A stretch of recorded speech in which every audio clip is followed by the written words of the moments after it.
Semangat pagi adik-adik. Selamat bertemu kembali dengan channel HD Bio Smart. Belajar biologi dengan cara smart. Jangan lupa ya, segera like, subscribe, and share ke teman-teman supaya kita bisa belajar bersama-sama. Assalamualaikum warahmatullahi wabarakatuh. Semangat pagi adik-adik generasi muda kelas 12 SMA MA se-Indonesia. Baiklah, selamat bertemu kembali adik-adik dengan Bapak HD Bio Smart. Hari ini kita akan melanjutkan materi genetika yang ketiga, bagian 2. Bagian pertama sudah Bapak jelaskan, yaitu tentang pautan gen, kemudian pindah silang. Nah, yang ketiga hari ini adalah kita akan bahas proses gagal berpisah, ya. Gagal berpisah atau sering dikenal dengan istilah non-disjunction. Nah, adik-adik harus paham proses gagal berpisah itu apa sih? Bagaimana prosesnya, ya? Nah, gagal berpisah ini adik-adik, ini terjadi pada saat proses anafase, ya. Ini terjadi pada proses atau tahapan anafase, terutama anafase meiosis pertama kalau pada pembentukan sel kelamin, ya, terjadi pada anafase. Nah, anafase itu kan kromosomnya berpisah atau ditarik ke kutub yang berlawanan, ya, ada yang ke kutub utara, ada yang ke kutub selatan, atau ada yang ke atas, ada yang ke bawah, sehingga semua kromosomnya bergerak ke satu kutub, ya, bergerak ke satu kutub. Nah, jadi tidak ada yang ke atas tapi ke bawah semua, atau ke atas semua atau ke bawah semua, ya. Nah, itu terjadinya anafase pada saat anafase. Nah, kemudian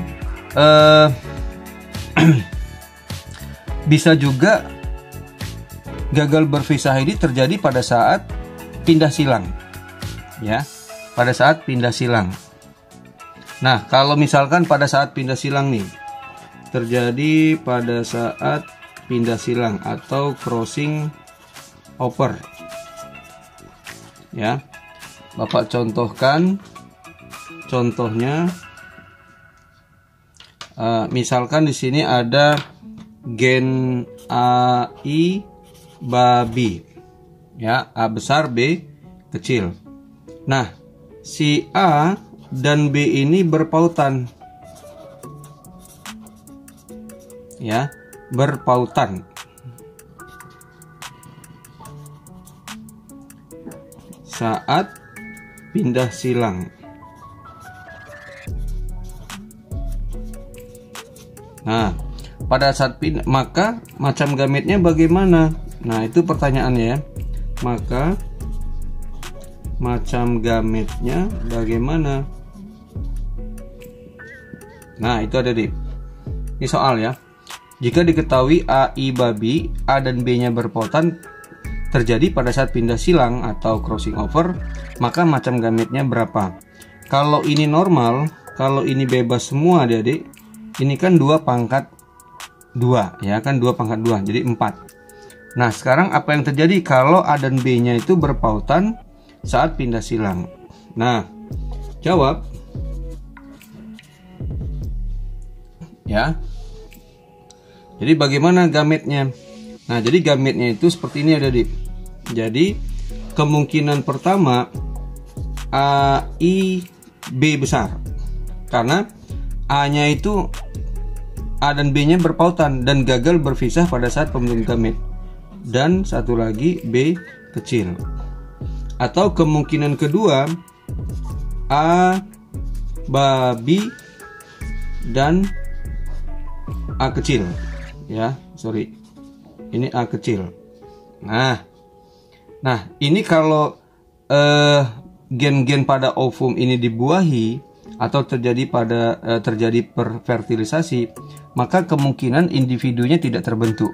Jadi tidak terbentuk zigot, Ataupun kalau kemungkinan terjadi individu baru, maka individu baru tersebut ada kelainan atau cacat, atau sering disebut dengan sindrom. Nah, ini kalau pada autosom ya. Nah, sekarang bagaimana terjadi pada saat oogenesis ya. Nah, ini kalau terjadi pada ya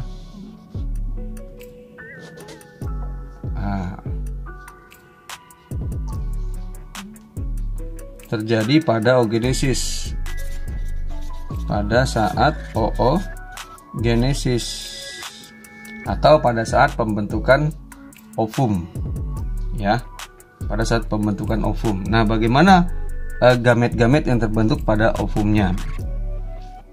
Jadi kalau pada gonosom ya, ini kalau pada gonosom atau pada kromosom seks ya. Nah, ini terjadi seperti ini adik. Perempuan itu kan 22AA plus XX. Nah, kalau terjadi gagal berpisah pada kromosom X-nya nih, maka ovumnya itu 22A plus XX, karena yang X-nya kan gagal berpisah. Terus yang satu lagi 22A plus 0 ya. Karena kenapa XX-nya gagal berpisah pada saat anafase? Jadi tidak terbagi dua. Duanya ke atas, ke bawahnya 0. Nah, seperti ini. Jadi ovumnya ada dua macam. Ada yang double X, ada yang tidak ada X ya. Nah, kalau pada autosom sekarang terjadinya pada autosom ya, atau kromosom tubuh. Nah, wanita itu kan 22AA plus XX. Nah, kalau di autosomnya, di salah satu autosomnya itu ada yang gagal, misalkan kromosom autosom pasangan ke-21 atau ke-16, 17 ya. Nah, ini maka kemungkinan ovumnya nanti mengandung gen-gen seperti ini, 21A plus X ya. Terus ada 23A plus X. Kalau ini berkurang satu, kan seharusnya dua-dua, berkurang satu, mengalami delesi. Kalau ini gagal ya. Kalau ini ada yang gagal, berarti autosomnya ada 3 ya, ada 3, jadi 23A. Nah, kalau ovum ini ya adik-adik, ovum yang ini, kemudian ini atau ini, nah ini kemungkinan nanti anaknya sindrom, ada kelainan ya. Contoh misalkan nih, ada 22A plus XX, kemudian dibuahi oleh sperma 22A plus X. Nah, maka anaknya gimana? Anaknya nanti berarti 22AA plus XXX. Nah, ini kan namanya wanita super ya. Ini adalah wanita super, seperti itu ada di ya. Tapi kalau yang ini dibuahi nanti bisa sindrom Down, bisa sindrom autosom, sindrom Patau atau sindrom Edward ya. Nah, kalau di sini ada apalagi yang seperti ini ya. Misalkan nih ada ini contoh ya, ini contoh 1.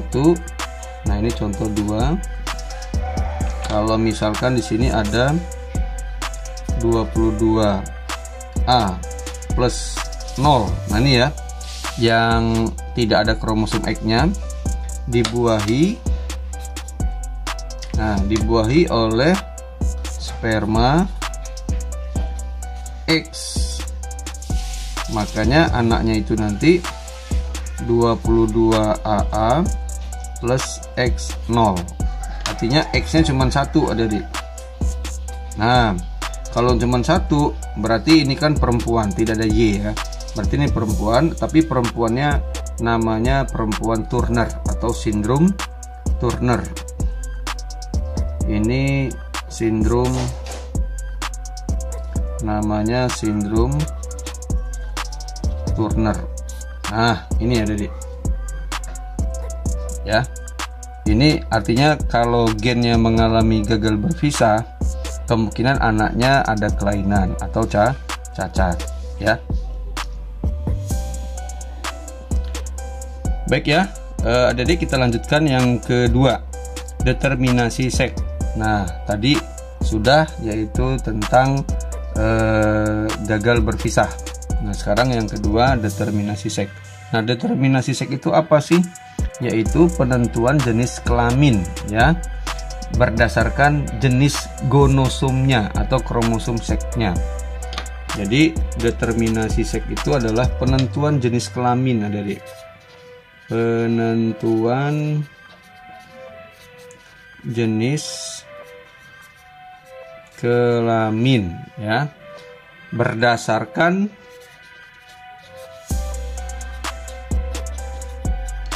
tipe atau jenis gonosomnya.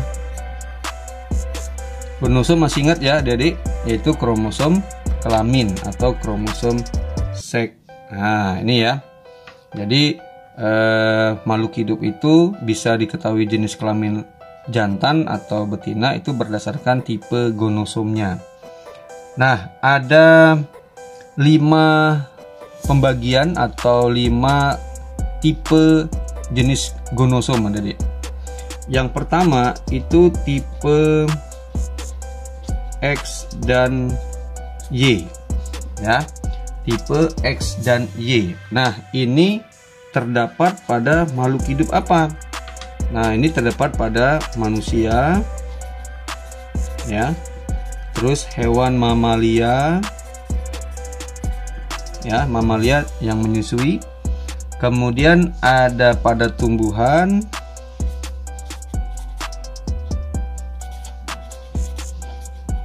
ya, pada tumbuhan, dan beberapa jenis serangga.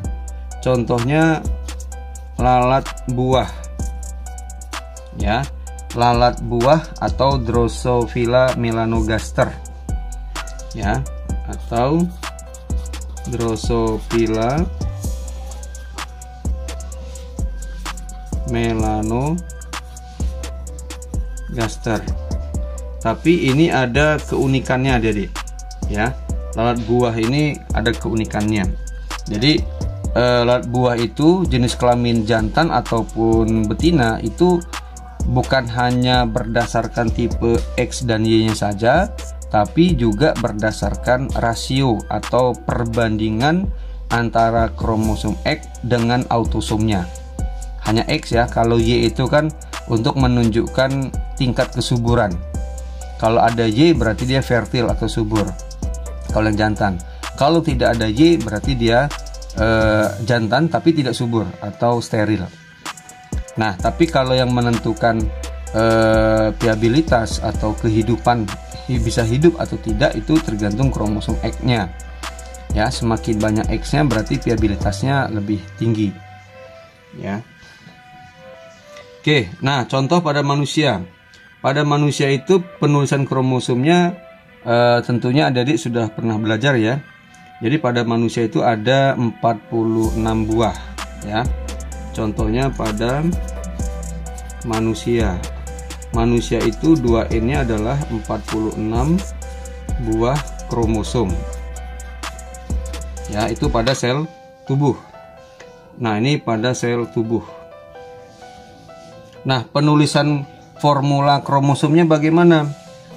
Nah, kalau pada tubuh laki-laki, nah ini laki-laki, maka dari 46 buah ini adik-adik, ini terdiri dari 44 autosomnya, kemudian 2 buah itu gonosomnya. Ya, ini ya, Bapak jelaskan dulu. Nah, ini terdiri dari 22 autosom, dan kalau laki-laki berarti XY ya. Jadi semua makhluk hidup itu gonosom itu jumlahnya hanya sepasang, adik-adik, hanya sepasang ya, hanya sepasang atau hanya 2 buah, sisanya itu autosom semua. Nah ini kalau pada laki-laki ya nih. Nah kalau pada perempuan atau pada wanita ini 22 AA plus ini plus ya XX. Nah ini ada deh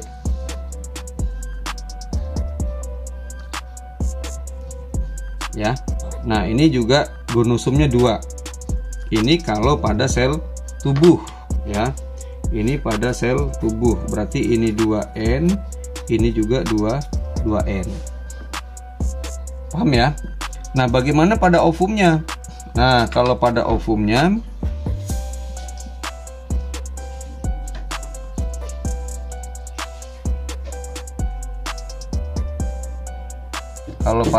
bagaimana?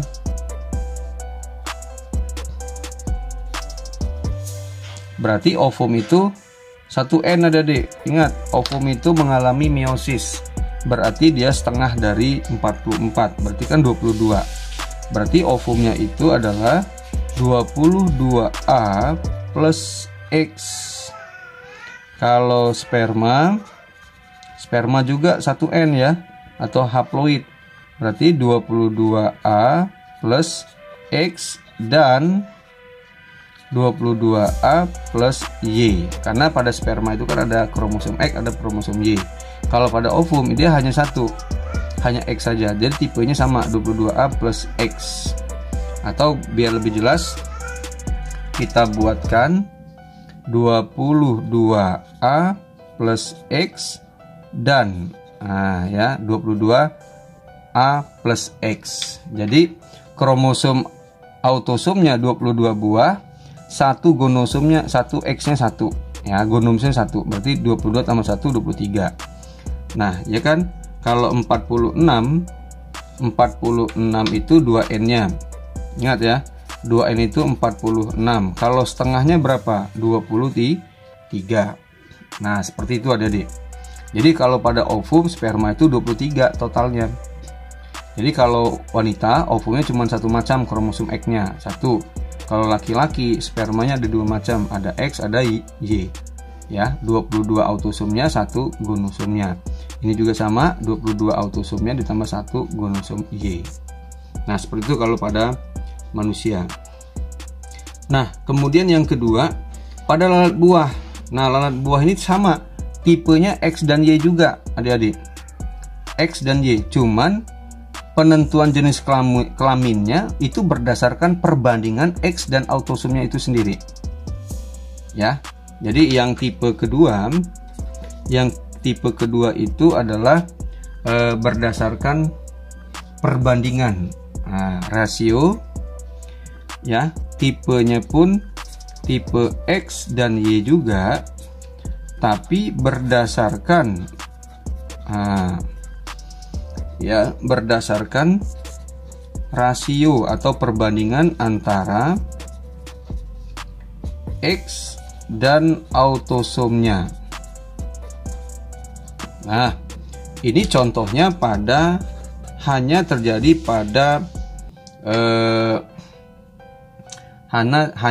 pada lalat buah ya, pada lalat buah atau Drosophila melanogaster ya, Drosophila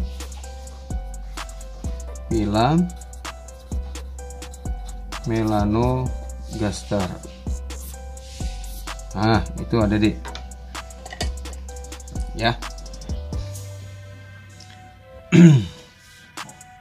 Jadi contohnya ya, kalau dia hasilnya seperti ini, AAA plus XX, berarti ini kan X nya ada 2, autosomnya ada 2, berarti 2/2, berarti 1. Nah kalau 1 ya, kalau seperti ini betina ya, ini betina biasa betina steril, fertil, sorry.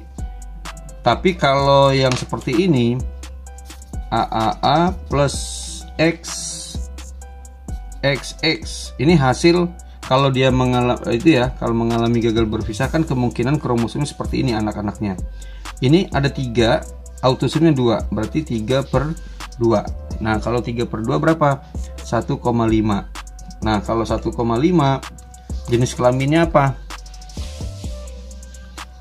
Ya, jenis kelaminnya adalah wanita juga, betina juga, tapi betina super. Nah, seperti itu. Ya. Nah, kalau sama, ya, kalau dia sama, misalkan di sini ada 3, kemudian di sini ada 3, ya, 3/1, ya, 3/3 berarti 1. Nah, kalau 1 jenis kelaminnya apa? Ingat XXX, berarti dia betina, tapi betina triploid atau 3N. Ya. Nah, seperti ini ada di. Ini tipe yang kedua. Lalu kalau yang jantan gimana sih? Nah, ya. Oh ya, satu lagi. Kalau autosomnya lebih banyak. Kalau autosomnya lebih banyak, ada 4 misalkan nih. Ya. Ada 4, kemudian kromosom X-nya lebih sedikit. Berarti ini kan 3/4. Sama dengan berapa 3/4? Nah, 0,75 ya. 0,75. Nah, kalau ada yang seperti ini, maka dia intersect, adik-adik. Ya, intersect. Nah, intersect itu maksudnya nggak jelas jenis kelaminnya antara laki-laki dengan antara jantan dengan betina. Nah, seperti itu. Ya.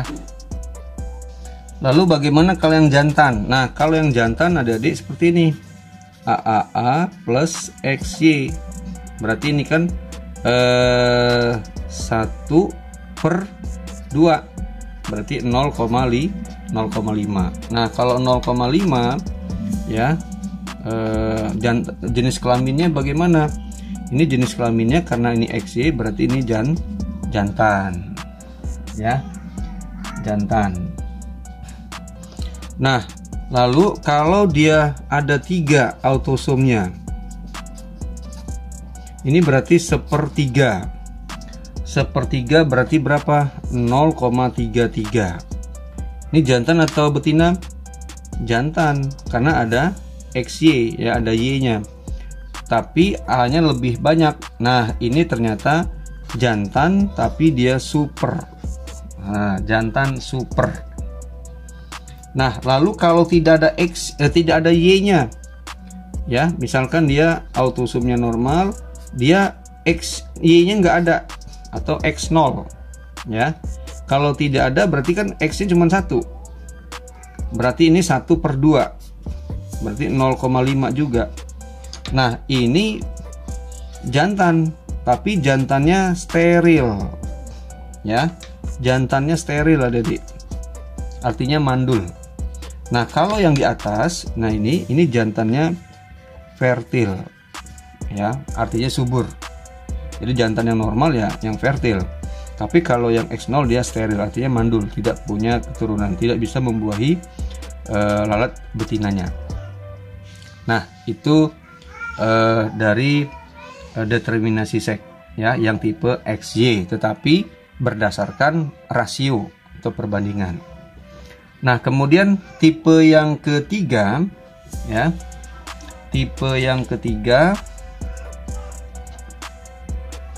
ya, tipe ketiga itu adalah tipe X0.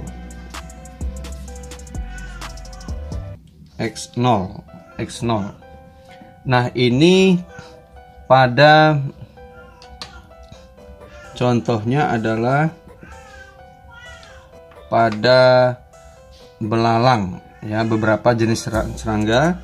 Contohnya belalang, ordonya ordo Orthoptera, kemudian ada dari Coleoptera yaitu kepi,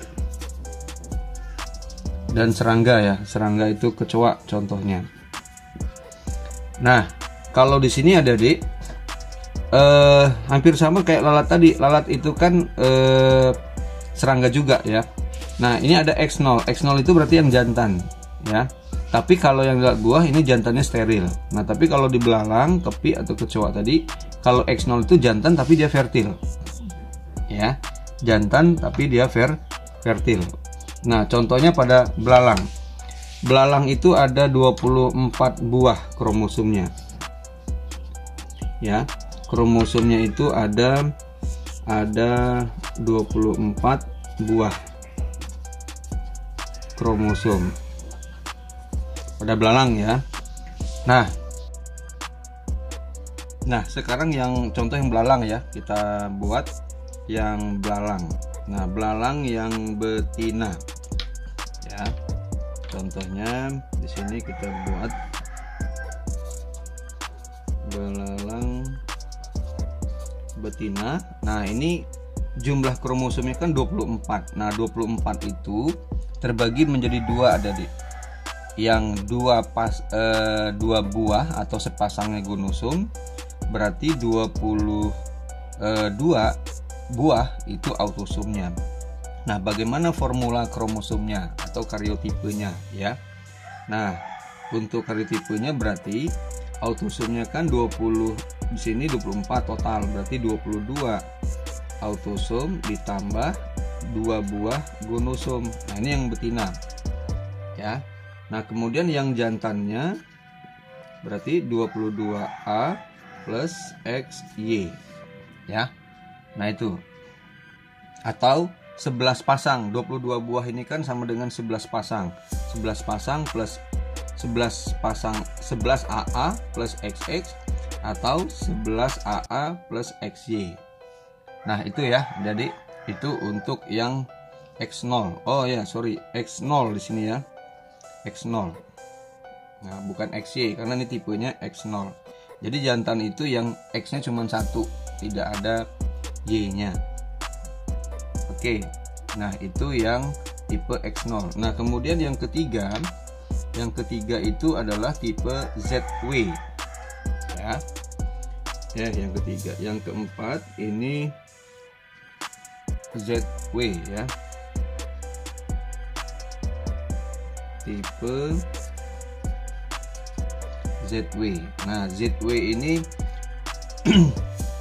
berbeda dengan XY dan XX ya. Nah, ini contohnya pada ikan ya, pada Pisces. Contohnya adalah pada ikan, kelompok unggas ya, kemudian beberapa jenis reptil tertentu.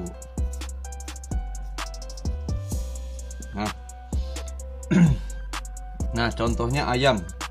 Saya buatkan unggas ya. Unggas itu contohnya ayam, adik-adik. Nah, ayam itu bahasa Latinnya adalah Gallus ya. Gallus domesticus. Nah, ini ayam. Nah, ayam itu berapa jumlah kromosomnya? 78 ya, ada 78 buah. Nah, 78 buah kromosom, atau kalau kita bagi 2 berarti 78 39 pasang ya. Nah, bagaimana kromosomnya ya? Nah, kalau 39 berarti satu pasangnya gonosom, 38-nya adalah 38 itu adalah autosomnya. Nah, sekarang yang ayam betina. Ayam betina itu berarti 38 pasang ya, 38 AA ditambah ZW. Nah, biasanya kan yang betina itu yang homozigot, kromosom seksnya itu homozigot. Contoh XX kan. Nah, kalau ini justru pada ayam, ikan atau yang tipe ZW itu, yang heterozigot itu justru yang betina, yang homozigot itu justru yang jantan. Ya. Nah, ini 38 pasang autosom ditambah sepasang, jadi total 39 pasang. Ya, 39 pasang kromosom. Nah, terus yang jantan, adik-adik. Yang jantan berarti yang homozigot, 38 pasang autosom ditambah ZZ. Nah, kalau ini kan homozigot. Kalau di yang tipe XY itu XX, yang homozigot yang betina. Nah, ini kebalikannya, maka untuk membedakan maka dibuat huruf yang berbeda, ZW dan ZZ. Itu ya. Kemudian tipe ZW. Nah, kemudian yang terakhir, yang kelima, ini tipe XX dan X0 juga, tetapi dia berdasarkan ploidi, ya, berdasarkan ploidinya. Jadi ini adalah tipe, ya, untuk tingkatan, tipe untuk tingkatan ploidi. Nah, ploidi itu tipe ploidinya apakah monoploid atau haploid, diploid, triploid, ya.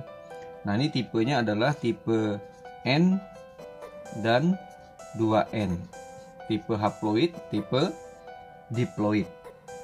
Nah, contohnya adalah pada, ya, nah ini contohnya itu pada semut dan lebah madu, ya.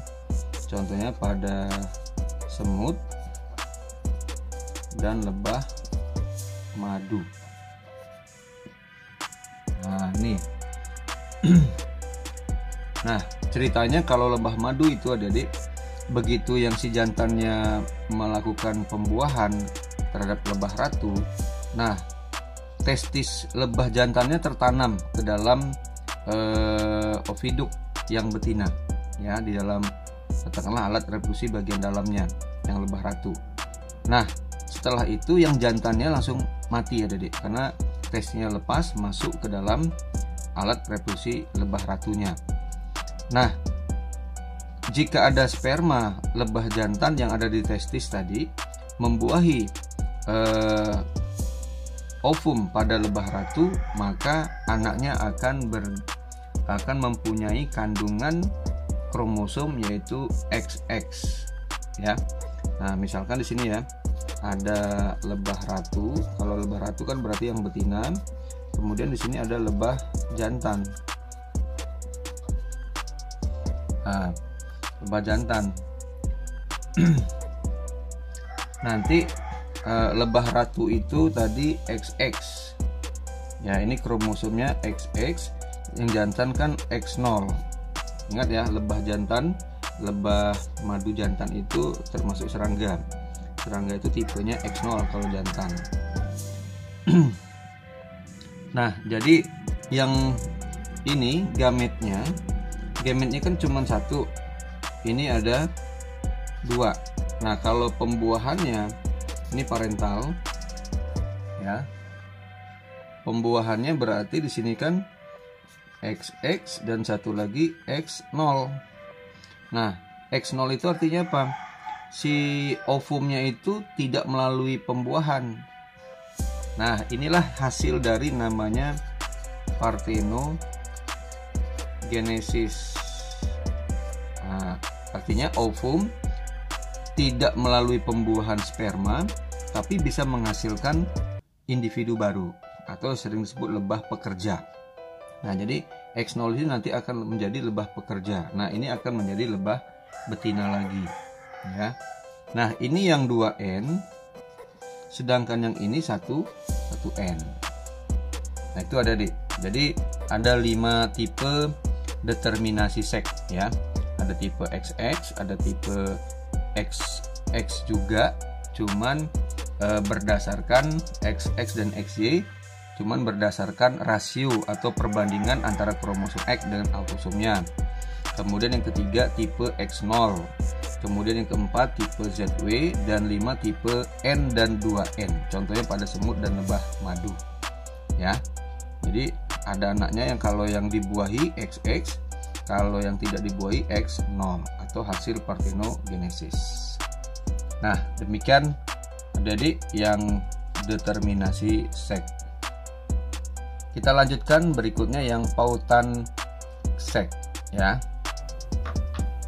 Baik adik-adik ya, sekarang kita lanjutkan yang ketiga, yaitu pautan seks atau sering disebut pautan kelamin.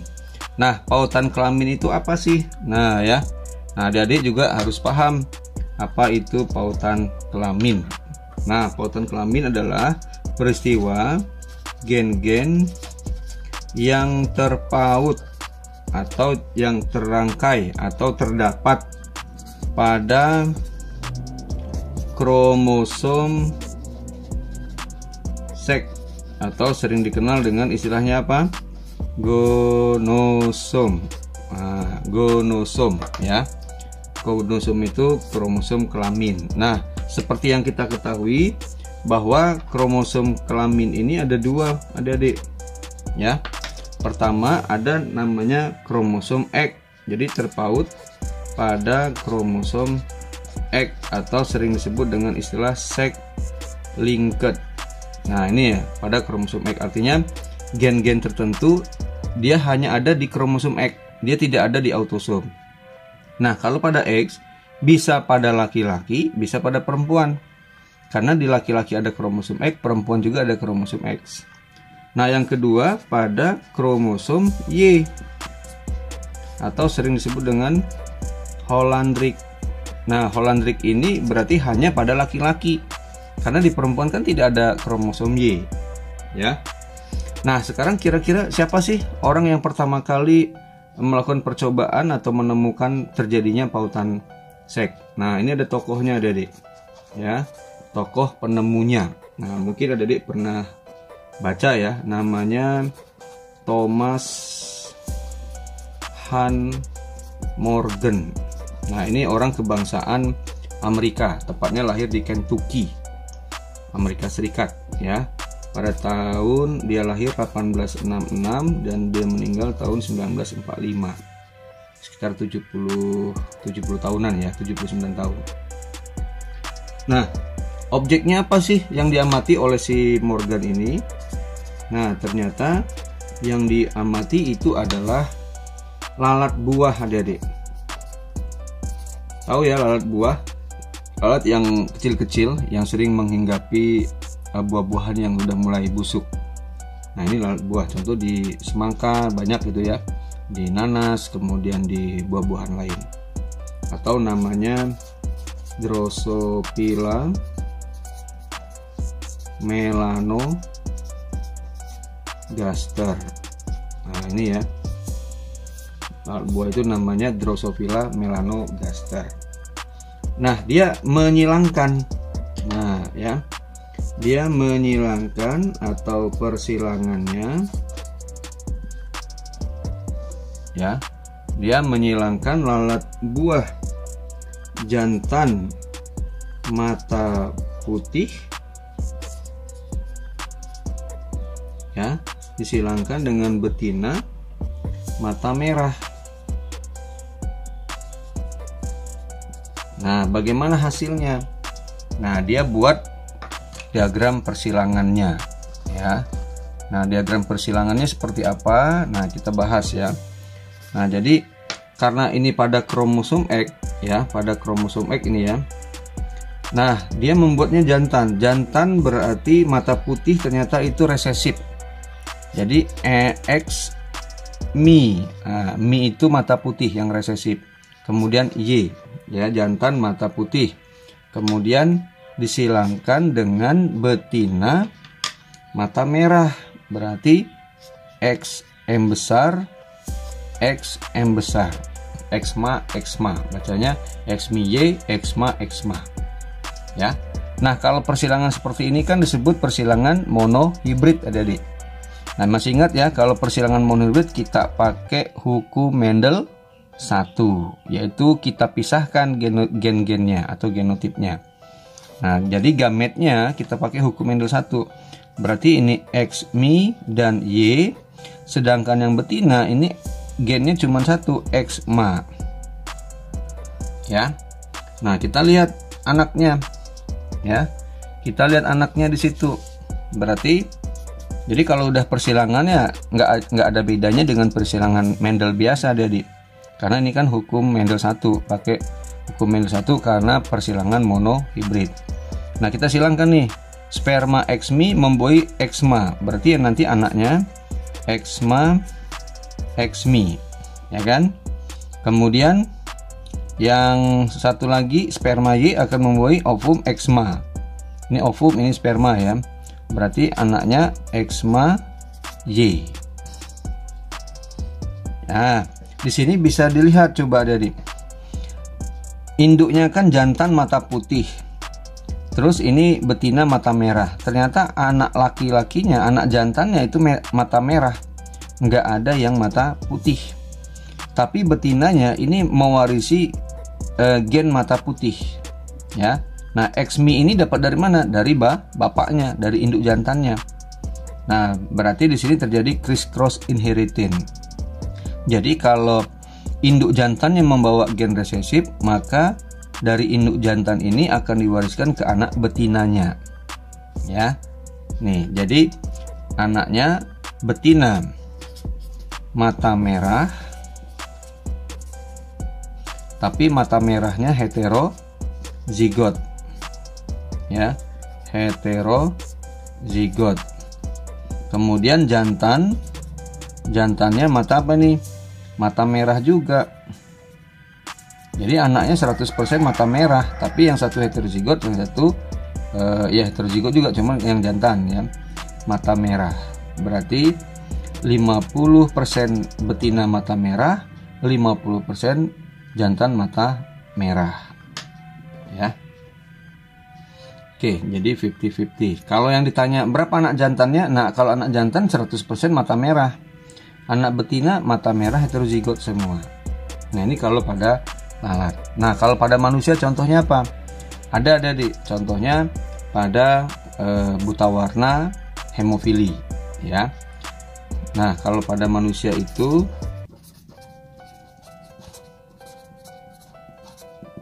ya, contohnya yang terkenal adalah mata buta warna. Nah, buta warna ini juga ditentukan oleh gen yang resesif, jadi ya, yang resesif. Berarti kalau perempuan buta warna berarti X-Mi. Nah, ya. Kalau buta warna XB ya, kalau kita pakai B kecil atau CB, color blind bahasa Inggrisnya. Nah, kita pakai yang B kecil aja lah. XB. Nah, ini untuk perempuan buta warna. Kalau laki-laki buta warna berarti XBY. Nah, itu genotipnya. Kalau XBA berarti normal, XBY berarti normal, ya. Nah, cara penyilangannya sama tadi, pakai hukum Mendel 1, persilangan monohibrid. Kemudian yang kedua ada namanya hemofilia. Nah, hemofili juga gennya resesif adik-adik. Berarti XHI. Ini perempuan hemofili, kemudian ini laki-laki hemofili. Nah, jadi dia resesif semua. Nah, kalau pada kromosom Y Hollandric. Nah, kalau pada Hollandric itu pada ini pada kromosom X ya. Ini kromosom X. Nah, kalau pada hipertrikosis, namanya contohnya hipertrikosis. Nah, ini pada kromosom Y, berarti hanya pada laki-laki. Ini berarti XY hiti, ya, hipertrikosis, laki-laki yang rambutnya tubuhnya penuh dengan rambut, daun telinganya, pipinya, lehernya penuh dengan rambut. Nah, itu hipertrikosis. Nah, ini contohnya dari hipertrikosis ya. Ini ada Bapak cantumkan. Kemudian ada lagi namanya Webetus ya. Webetus. Nah, ini juga resesif adik-adik. Berarti X, Y, WT. Nah, itu ya untuk genotipnya. Berarti ini adalah sex linked, buta warna hemofili pada manusia.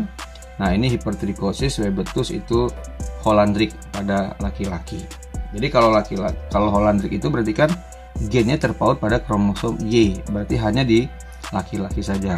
Jadi kalau persilangannya pun kalau bapaknya hipertrikosis, maka semua anak laki-lakinya hipertrikosis.